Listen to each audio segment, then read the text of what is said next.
મિત્રો, જય વિશ્વકર્મા દાદા, જય અંબે માં, જય માં ચામુંડા. સૌને મારા નમસ્કાર. હું મુકેશ વિશ્વકર્મા, મુકેશ પંચાલ.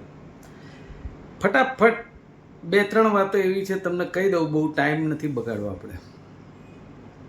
ગઈકાલે એક બેનનો ફોન આવ્યો મુંબઈથી. મને કે મુકેશભાઈ બોલો છો? મેં હા બોલું છું. મને કે મારું નામ તમે ડિક્લેર ના કરતા, પણ અમારા સમાજની અંદર મારા પતિને ગ્રુપોની અંદર વોટ્સએપ ગ્રુપમાં એ હદે હેરાન કરવામાં આવ્યો હતો કે માણસ સુસાઇડ કરવા તૈયાર થઈ ગયો હતો. એટલો બધો હેરેસમેન્ટ કરવામાં આવ્યો હતો. અને એ જે ટોળકી હતી એના નામો હું તમને આપવા માગું છું. મેં કંઈ વાંધો નહીં બેન, તમે મુંબઈમાં રહો છો, પણ તમ તારે ત્યાં આગળ સાયબર ક્રાઇમમાં આપી દો, અને ત્યાં કંઈ જરૂર પડે તો મને કહેજો. આવી ટોળકી હોય છે એવું મુંબઈથી સમાચાર મળ્યા. સમાજની અંદર હોય અને એને સબક શીખવાડવો જોઈએ, પણ ધીરે ધીરે થાય. બીજી વાત એવી છે, કોઈક જગ્યાએ એક સમાજની ચૂંટણી ચાલે છે, મંડળની. એની અંદર ટ્રસ્ટી માટે બધાએ ફોર્મ ભર્યા હોય ઉમેદવારી કરવા માટે. 9 ટ્રસ્ટી ચૂંટવાના હોય, અને ટ્રસ્ટના નિમેલા ચૂંટણી કમિશનર જબરજસ્તી એવો કાયદો બનાવે કે 9 મત ફરજિયાત આપવાના, નહીં તો તમારો મત અસ્થાને રહેશે. બોલો હવે આ કોને કેવું? અને પછી એમાં ઉદ્યોગપતિઓ પણ આવી જાય, અને ઉદ્યોગપતિઓ પણ પાછા ચૂંટણી લડે. જેણે કોઈ સમાજનું ટ્રસ્ટ જે છે ઉદ્યોગપતિના કારણે જ ચાલતું હોય. હું તો એવું માનું છું કે નાના માણસોથી પણ ટ્રસ્ટ ચાલતા થઈને ચાલે છે, પણ આ ઉદ્યોગપતિના જે મૂડીપતિઓના હાથમાં વહીવટ ગયો, અને પછી એની અંદર જે કંઈ ગોટાળા થાય, અને જો એક વ્યક્તિ એવો છે કે બધું બહાર લાવ્યો, તો એ બધા ટ્રસ્ટીઓ ભેગા થઈને નક્કી કર્યું કે જે આપણા ગોટાળા બહાર લાવ્યો છે ને એને જ બહાર કાઢી નાખો આપણે. તે 6 વર્ષ સુધી એ કાર્યકાળ ચાલ્યો, પણ એ એક વ્યક્તિની સામે બધા ભેગા થઈને એને દૂર કરવાના પ્રયત્ન કરે, પણ એમણે કરેલા ગોટાળાને સમાજ સમક્ષ લાવે છે. એ માણસને સાથ આપવાની કોશિશ કોઈએ ના કરી. હું સલામ કરું છું. 2 વ્યક્તિ એવી હતી જે અત્યારે અમારી વચ્ચે નથી. એમાં અમારે બહુ જ જેને કે સ્વર્ગસ્થ વડીલ હતા સાહેબ, એને સલામ કરું છું કે જે ખૂબ આવી કોઈ પણ વાત પકડાય તે ચલાવી ના લે. એ વડીલ આજે નથી અમારી વચ્ચે, તો મને એનું દુઃખ છે કે હોત તો કદાચ ન્યાય કોકને આપી શક્યા હોત. કંઈ વાંધો નહીં, ભગવાન એમને બધું દૂધને પાણી કરી નાખશે. એ લગભગ અઠવાડિયા પછીના વિડીયોમાં હું મૂકીશ. ત્રીજી વાત એવી છે, કેટલાક લોકો જે ઉદ્યોગપતિ પણ હોય, 2 પૈસા ભગવાને આપી દીધા હોય, સમાજમાં અને બધે એવી ફેલાવે કે આઈપીએસ ઓફિસરો ઓળખે છે.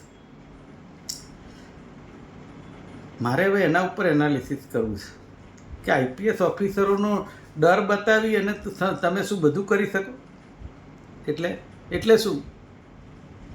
અરે અમારી સરકાર હોય કે ના હોય, તેનાથી શું થયું?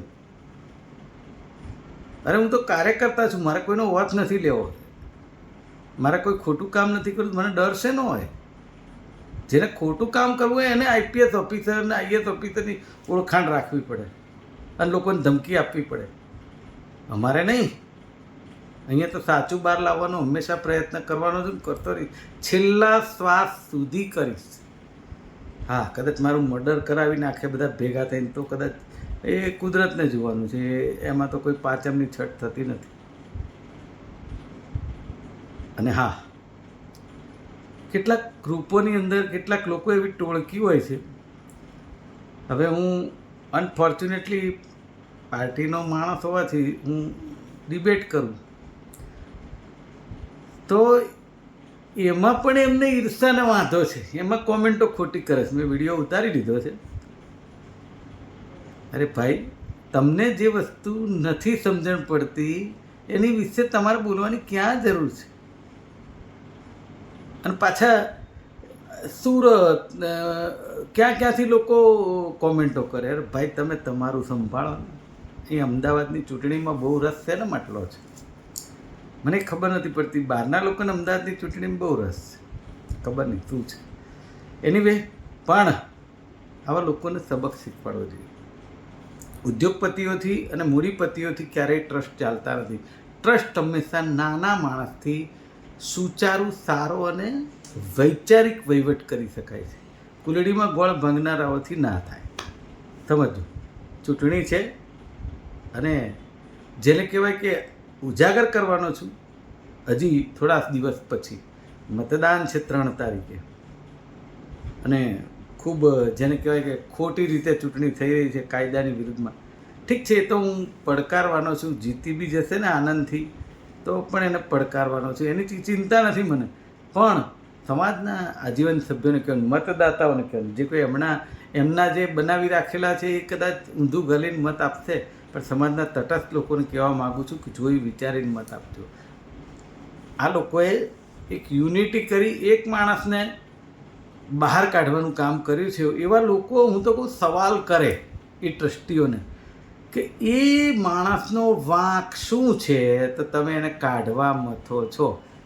મને માઇકમાં બોલતા આવડે એટલે મારો વાંક, હું ડિબેટ કરું એટલે મારો વાંક. અરે ભાઈ, તમે તમારી ફેક્ટરી ચલાવો છો, અમે ક્યારેય કહ્યું નથી કે તમે ચલાવો. તમે તમારા ધંધા કરો છો, અમે ક્યારેય કહ્યું નથી. અમે અમારું કામ કરીએ છીએ, કાર્ય કરતા છીએ, એમાં તમને શું વાંધો છે?